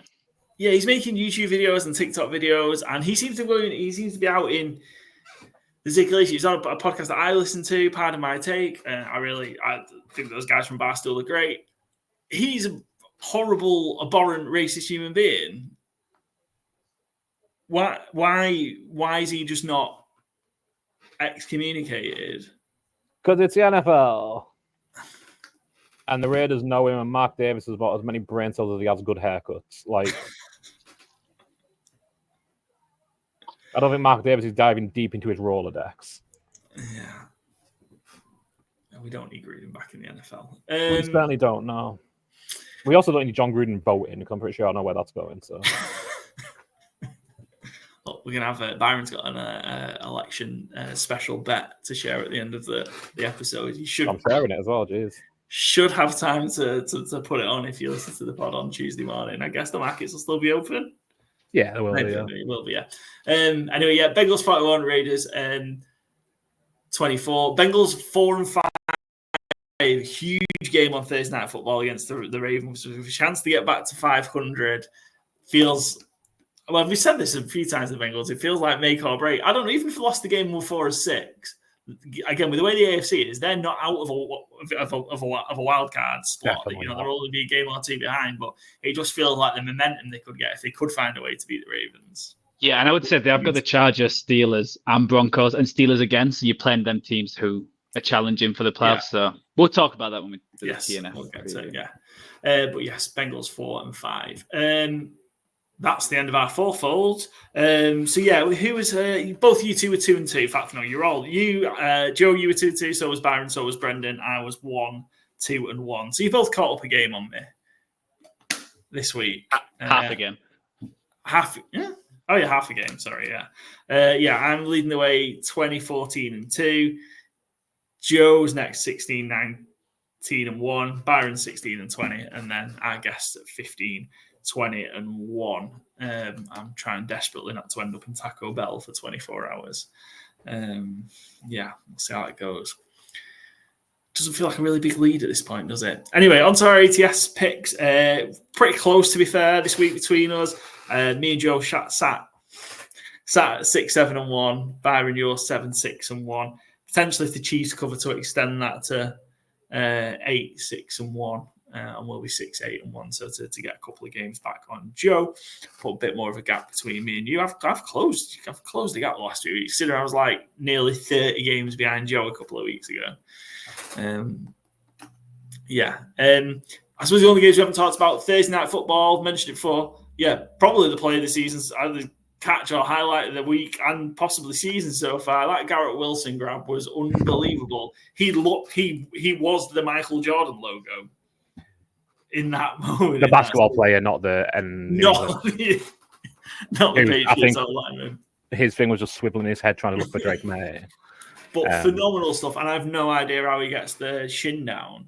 It seems to defy physics how Garrett Wilson gets in for that touchdown. 100%. And really, really, really nice to see Garrett Wilson really shining, because I think when Devon Adams came in, people thought, and I think fairly, to be fair, I think we were probably three of them. I was certainly one of them. Thought, maybe this is going to be he's going to lose his work. Devon Adams is going to get it regardless, yada, yada, yada. And no, through 9 weeks, he's the receiving leader in the NFL in receptions. And Devon Adams coming in seems to have just opened up Garrett Wilson a little more, and he's getting the ball fed to him. So the Jets are doing one thing right maybe this season, and it's enough to win 3 games. Yeah. So, quick note, we mentioned the other week that the Jets, I don't think the Jets were completely dead, but they were on, like, the last rites had been issued. This win feels like, like in a movie or TV show when someone's kind of lying in the hospital and they're all around the ECG monitor or whatever, and then all of a sudden out of nowhere it just starts to ping. Boop, boop. Can this be the start of recovery for the Jets? Just got to keep up on the water and the cayenne pepper, I think, and that beep's just going to keep beeping. I would say when you look at the schedule, it's like 50-50 most games, so they can win. I don't think I think who is the scariest team left? It was the Bills, and they've got the Rams, and then the rest of them, Colts, Seahawks, Dolphins, Jags, Rams that could even be in, Dolphins again. So why not? But yeah, it feels kind of weird. Week 11 is now not a Sunday night football game. Colts at Jets, Joe Flacco revenge game. Genuine. But I mean, that could be a huge wild card game, as weird as that sounds, a 3-6, 4-5 team. But again, just where the AFC is right now, where half the division's on 2 wins, it feels like, or half the conference. That could be a huge one. If the Jets can beat the Cardinals this coming week, and then if they beat the Colts the week after, then game on for the wild card spot. Yeah. Texans 6-3 again, just really struggled. Joe Mixon's huge part carrying the offense. I had that treble. I just got greedy. I went for the receiving and rushing yards instead of just going for the rushing yards, which would have cashed at the same odds. Stupid. I guess the most annoying thing that was nearly done by halftime. Yeah. It just ran all over them, then just stopped. I do worry about the Texans just the last few weeks. They've not looked like one of them scary teams. They've managed to they managed to sneak a few wins just because how good CJ Stroud is, but now they've got to change certain things where, if they carry on, it's going to look like some of their 6-5, and are they going to make it? So it just helps being in a shit division. Yeah. Fun. Yeah. These are the ones just getting Geno'd every week. Yeah. Geno's first the most quick pressure in the league, and second, not really that close actually, but by a distance in himself is CJ Stroud. It's just instantly them guards just seem to be again waving at the D tackles as they go past them. Yeah, there was only Tank Dell, Robert Woods, and Dalton Schultz that were able to make a catch for the Texans. That feels a rarity that only 3 receivers make a catch in the NFL these days. Yeah, for a team. 11 of 30 for 191 yards and 126. That was to Tank Dell. So Texans feel like they're struggling. I mean, they really need Nico Collins back. I don't think it's going to be too much longer, is it, before Collins is back? But the Texans have got the Lions on Sunday Night Football next week. And I suppose at the start of the season, we thought that would have been a real, a great game. But you can't really say anything else. But the Lions just go in absolutely steamroller in them. The Lions are only 3-point favourites. It's already on my list for next week. Feels like far too small a number. Given where both teams are at the minute. And last but not least, Sunday Night Football, Colts and Joe Flacco fell to the Vikings 21-13. The Colts threatened that they might have backdoor covered this with kind of that late drive, but settled for the field goal and didn't recover the onside kick. It's just, again, Vikings off kind of coming off back-to-back losses after that 5-0 start, gone almost a full month without winning a game. Felt like a big one for them to start making forward progress again. Yeah, absolutely. Hawkinson back in, and not a huge game, obviously, but back in and functional. This game, I don't think was as close as a scoreline. And I know the Colts sticking with Joe Flacco rest of the season. But Flacco, to quote Derek Carr, is not the saviour. He was awful yesterday, I felt. I'm not sure how much worse Anthony Richardson could have been. Maybe the completions were probably higher under Joe Flacco, but the actual avoiding pressure, making anything with his leg, it's not when Joe Flacco's Arsenal really, but Colts just look kind of neutered, I felt, in this game, and I think this game was there to be won. I think the Vikings are lucky that they were playing this coast, because I think how Sam Darnold started the year, like the last few games, he's dropped off quite a bit. Like, he was still throwing the ball, and you got to give it up for that. Still got 290 yards, but he did get 2 interceptions and a fumble as well. And I think they're starting to creep him where he's not playing clean football, and I think he has to play clean for this team to, I think they'll probably still make the playoffs, but to actually get far, it's he needs to be a bit cleaner and up his game, because if they played against the more capable team, I think they would have lost this again. But yeah, 2 old Jets quarterbacks against each other.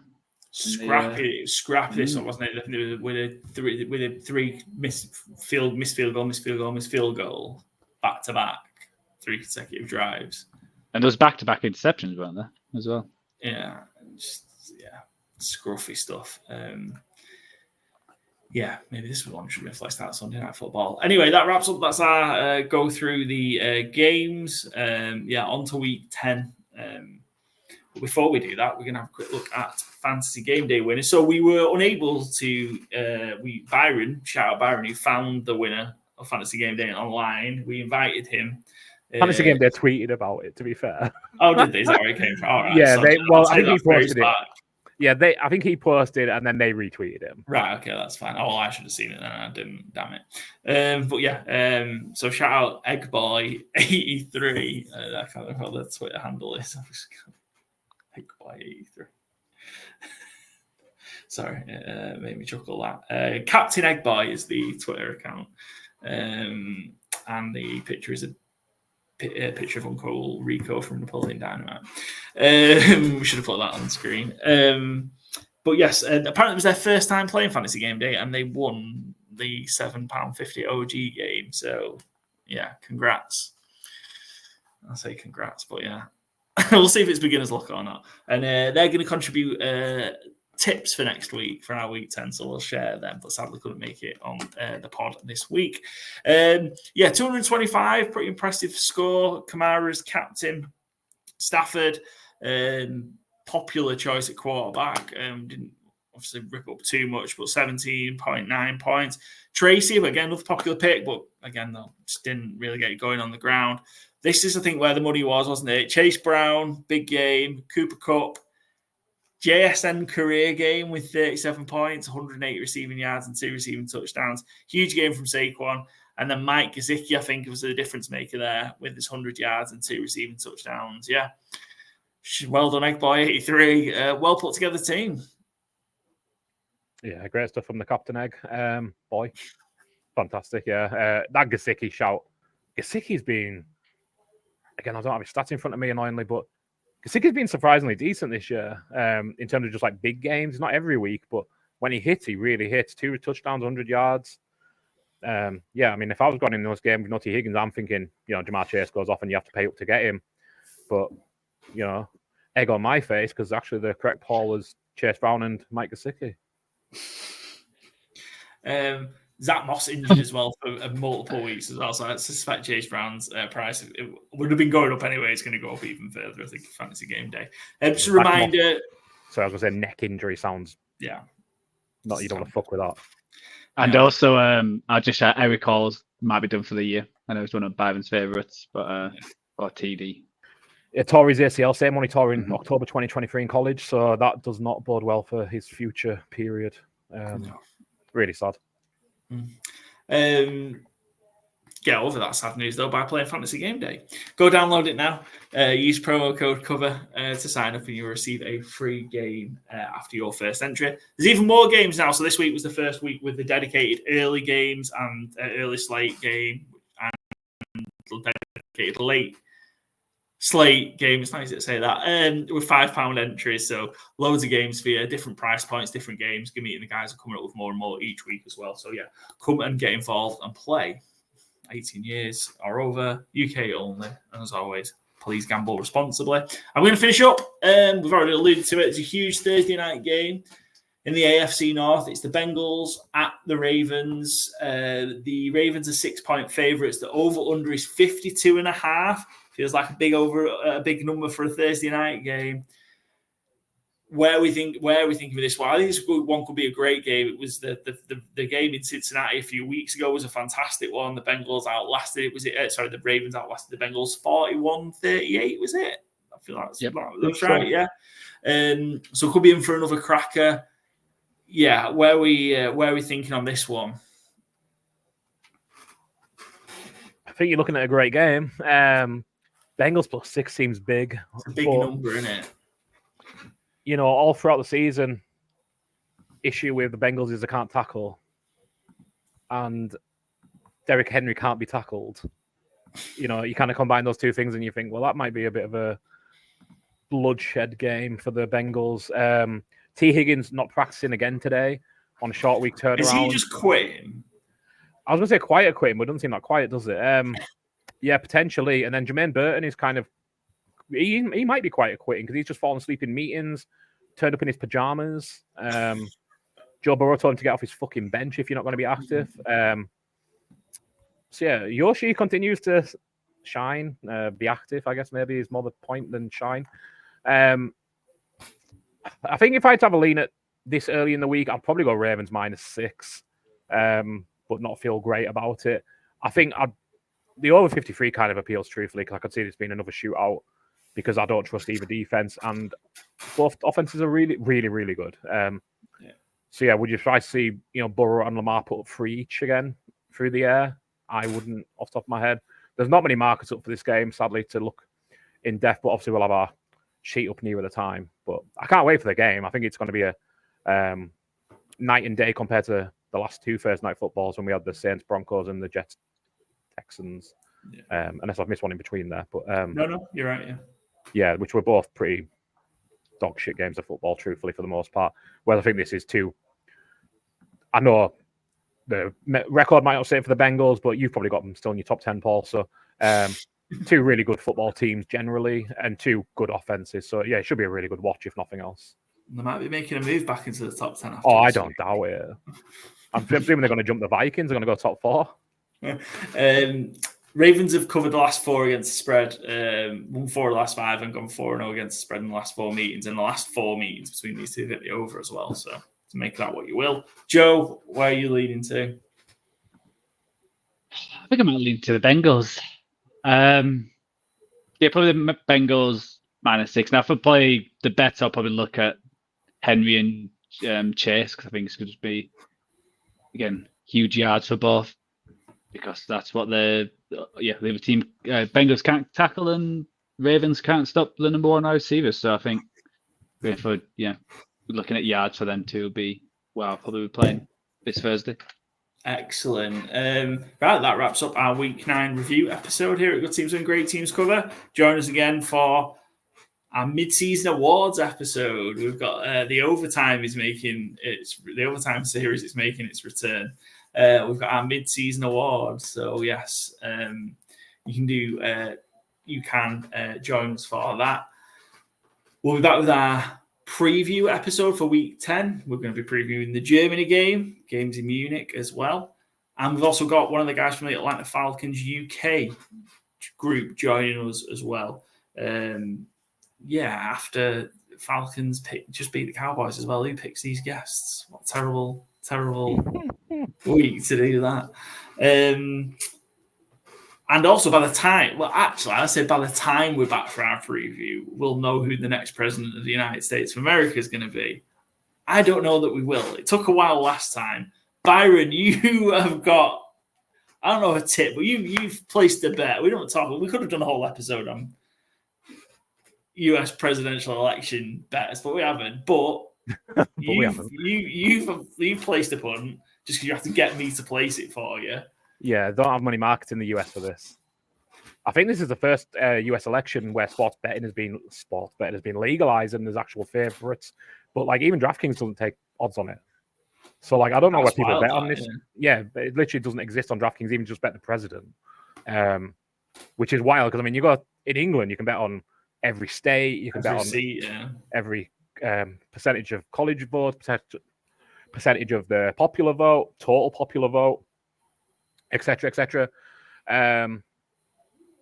So yeah, I'm, politically very left-leaning. Period. Donald Trump's about my worst nightmare as a person and as a president. Same for his buddy Musk. But yeah, I'm kind of stunned that the markets are as they are right now. Donald Trump is still a shade of a favorite, 4-6 to Kamala Harris 6-5. I think Kamala Harris is going to absolutely smash it. My bet that I got Paul to place was Kamala Harris 300 to 329 electoral college votes, which basically takes swinging all the big swing states in her favor. I think you can get away with losing one, but basically all of them. And if you have a chance of, it's a long shot, but I don't think Texas is out of the realm of possibility, but I don't think she'll take it. But yeah, the early polling, I think, is incredibly positive. The early amount of voters, I think, is incredibly positive.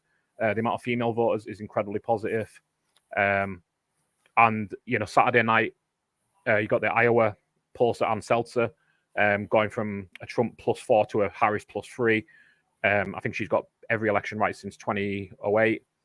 And Iowa isn't always one or the other. So, getting that right every time is notable. And I think it speaks to what might be a trend in the Midwest, especially of, spoiler alert, women don't like the rights being taken away. Crazy, isn't it? Who knew? Who'd have thought? And, it shouldn't just be women to defend their own rights. I do think, there's still a lot of pieces of shit in America and the world, obviously. But, I think there's more men who are knowledgeable, maybe, and happy to defend women's rights than there maybe ever has been, publicly especially. So, I kind of think there's going to be a smash and grab, like an actual smash win for Kamala Harris. I'd be Kamala Harris. Trump's campaign seems to be dying on its arse. He's low on energy. His turnout at his rallies are pitiful. And he kind of got stitched up by his own cameraman yesterday when he was like, "Oh, everyone comes to our rallies," and then the cameraman literally zoomed around the fucking thing on all the empty seats. It's a campaign that's dead on its arse. They don't know what they're doing. The Puerto Rico thing last week was it literally was a joke, but to include that seems to have been one of the biggest presidential backfires in recent memory. I could blabber on and on and on, but 300 to 329 electoral college votes for Kamala Harris. Was 5-1. It's now best priced 9-2 on Betfred in the UK, but generally available at 4-1. I would still back it at 4-1. Thankfully, I got it at 5-1.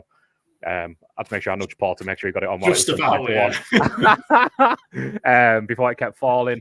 And it's been consistently around 5-1 for a few weeks. I've been thinking about it because I felt the same way for a long time, but as it's got closer and the early voting numbers are coming in, and basically, as a general rule, when turnout is high, Democrats win.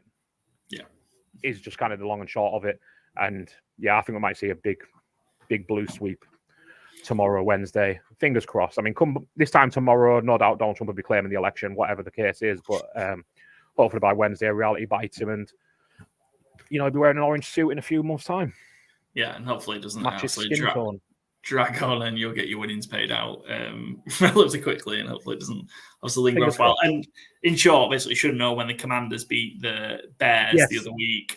That's what he should have known.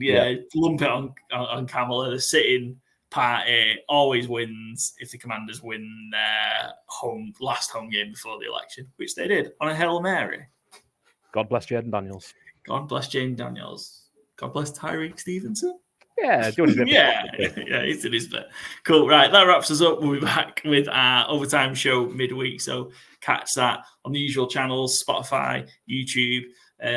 Follow on Spotify to be notified new episodes when they dropped, and then at GTW_GTC across Twitter /X, Instagram, YouTube, TikTok, and whatever that new thing you said you were going to set up, Byron. I forgot what that was called. Blue Sky. Yeah, we are on Blue Sky. I posted our bets last week on there. Some of them at least. I don't know if all of them got on there, but yeah. Excellent. Good stuff. Right. Yes, we will catch you for the overtime episode tomorrow, I think, whenever it comes out. See you soon, everyone. Bye.